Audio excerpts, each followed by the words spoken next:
ಮಧುರೈಯಿಂದ ಬರುವಾಗ ಹೀಗಾಗಬಾರ್ದಿತ್ತು. Saturday Sunday ರಜೆ ಇದ್ದುದರಿಂದ ನಾನು ಮತ್ತು ನನ್ನ ಫ್ರೆಂಡ್ಸ್ ಹೊರಟ್ವಿ ಮಧುರೈಗೆ. 2 ಲೋಕಲ್ ಬಸ್ ಹತ್ತಿದ ನಂತರ ನಾವು ರೀಚ್ ಆದವು ಪಂಜಾಪುರ್ ಬಸ್ ಸ್ಟ್ಯಾಂಡ್ಗೆ.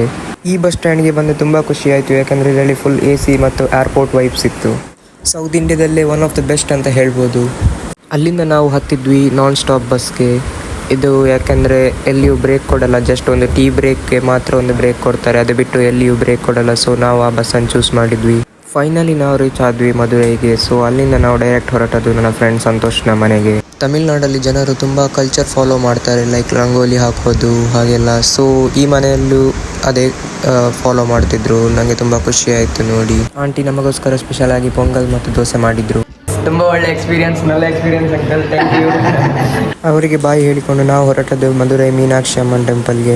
ಅಲ್ಲಿ ರೀಚ್ ಆಗುವಾಗ ಗೊತ್ತಾಯಿತು ಅಲ್ಲೇನೋ ರಿನೋವೇಷನ್ ಆಗ್ತುಂಟು ಅಂತ. ಸೊ ಗೋಪುರಗಳನ್ನೆಲ್ಲ ಕವರ್ ಮಾಡಿದರು. ಅಷ್ಟೊಂದು ಒಳ್ಳೆ ವ್ಯೂ ಸಿಗಲಿಲ್ಲ ಮಾತ್ರ, ಆದರೂ ಎಕ್ಸ್ಪೀರಿಯನ್ಸ್ ಒಳ್ಳೆಯದಿತ್ತು. ಸೊ ನೀವು ಎಂಜಾಯ್ ಮಾಡಿ ಸ್ಟ್ರೀಟ್ ವ್ಯೂ ಅನ್ನು.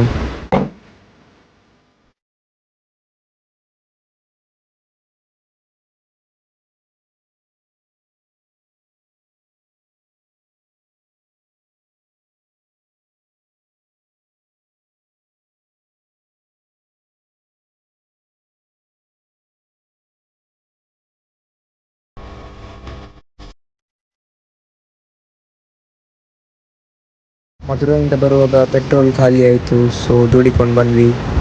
ಮಧುರೈಯಲ್ಲಿ ವ್ಯೂ ಎಂಜಾಯ್ ಮಾಡಿ ನಾನು ಡೈರೆಕ್ಟ್ ಹೊರಟದ್ದು ನೆಕ್ಸ್ಟ್ ಇಟಾಲಿಗೆ. ಸೊ ಇಟಾಲಿಯ ವ್ಲಾಗ್ ಎಂಜಾಯ್ ಮಾಡಬೇಕಾದ್ರೆ ಪಾರ್ಟ್ 2ಗೆ ವೆಯ್ಟ್ ಮಾಡಿ. ಸೊ ಬೈ ಗಾಯ್ಸ್, ಸಿಗೋಣ ನೆಕ್ಸ್ಟ್ ವ್ಲಾಗಲ್ಲಿ.